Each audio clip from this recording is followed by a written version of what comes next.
رابعہ بصری رحمتہ اللہ علیہ کو دنیا سے گئے ہوئے 1200 سال ہو چکے ہیں، لیکن ان کا نام آج بھی زندہ ہے، رابعہ بصری۔ رابعہ بصری نہ کوئی شہزادی تھی، نہ کوئی ملکہ تھی، نہ کوئی وہ خوبصورت تھی، نہ کوئی خاندانی تھی، بلکہ عورت ہونے کے لحاظ سے ہر عیب اس میں تھا۔ ان کی عادت یہ تھی، وہ روزانہ عشاء کی نماز کے بعد غسل کر کے کپڑے بدل کے اپنے خامن سے پوچھتی آپ کو میری ضرورت ہے؟ اگر وہ کہتے کوئی نہیں ہے تو پھر پوچھتی مجھے اجازت ہے؟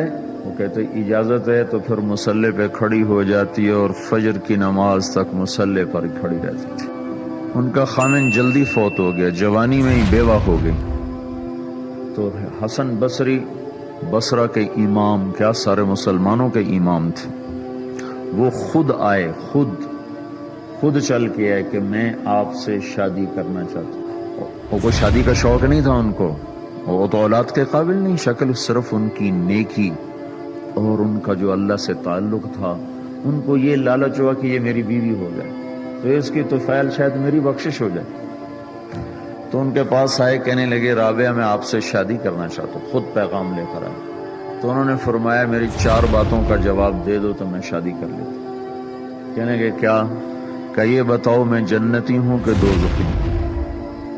کہنے لگے یہ تو میں کچھ نہیں کہہ سکتا۔ اچھا یہ بتاؤ جب اللہ تعالیٰ قیامت میں اعمال نامے اڑائے گا، کسی کے سیدھے ہاتھ میں آئے گا، کسی کو الٹے ہاتھ میں آئے گا، میرے سیدھے ہاتھ میں آئے گا کہ الٹے ہاتھ میں؟ کہنے لگے یہ بھی کچھ نہیں بتا سکتا۔ کہنے لگے اچھا یہ بتاؤ جب اللہ نیکیوں کو تولے گا، کسی کی نیکیاں بڑھ جائیں گی، کسی کے گناہ بڑھ جائیں گے، میرے گناہ زیادہ ہوں گے نیکیاں زیادہ ہوں گی؟ کہ یہ بھی نہیں بتا سکتا۔ کہ اچھا یہ بتاؤ جب لوگ پل صراط سے گزریں گے، کوئی پار نکل جائیں گے، کوئی نیچے گر جائیں گے، تو میں پار نکلوں گی کہ دوزخ میں گروں گی؟ کہنے لگے یہ بھی میں نہیں بتا سکتا۔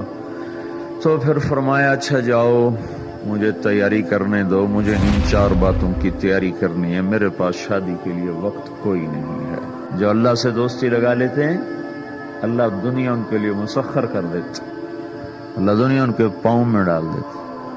تو جب ان کا انتقال ہوا، رات کو ان کا انتقال ہوا، تو اپنی خادمہ سے کہا بس 2-4 آدمی بلا کے مجھے جلدی سے دفن کر دو، کسی کو نہ بتاؤ، صبح لوگوں کو بتا دینا اور مجھے کفن دینا میری اس چادر میں جس میں میں تہجد پڑھا کرتی تھی۔ تو انہوں نے راتوں رات دفن کر کے صبح اعلان کیا، شور مچ گیا، ہائے کیوں بتایا، کیوں نہیں بتایا، کیوں؟ تو اگلی رات ان کی خادمہ نے ان کو خواب میں دیکھا، سبز لباس پہنا ہوا، حسن و جمال، سورج چہرے پہ چمک رہا۔ پوچھا آپ کے ساتھ کیا ہوا؟ کہا میرے اللہ نے میرے ساتھ بہت عمدہ معاملہ کیا۔ کہا آپ کی وہ چادر کہاں گئی جس میں آپ کو کفن دیا تھا؟ کہا وہ اللہ تعالیٰ نے اتار لی ہے اور مجھے جنت کا جوڑا پہنایا ہے، اور اس چادر کو اللہ نے سنبھال کے رکھا ہے، جب قیامت کے دن میری نیکیوں کو اللہ تولے گا تو اس چادر کو بھی اس میں تولے گا۔ انہوں نے پوچھا منکر نکیر کا کیا ہوا؟ کہا وہ آئے تھے تو انہوں نے مجھ سے کہا من ربکی، تیرا رب کون ہے، تیرا رب کون ہے؟ تو میں نے منکر نکیر سے کہا جس اللہ کو 40 سال نہیں بھلایا اس کو 4 ہاتھ زمین کے نیچے آ کر میں بھول جاؤں گی؟ کہ جس رب کو 40 سال میں نہ بھلا سکی اس کو 4 ہاتھ زمین کے نیچے آ کر میں بھول جاؤں گی؟ تو منکر نکیر نے کہا اب اس کا آگے کیا حساب لینا، چلو بھائی واپس چلو۔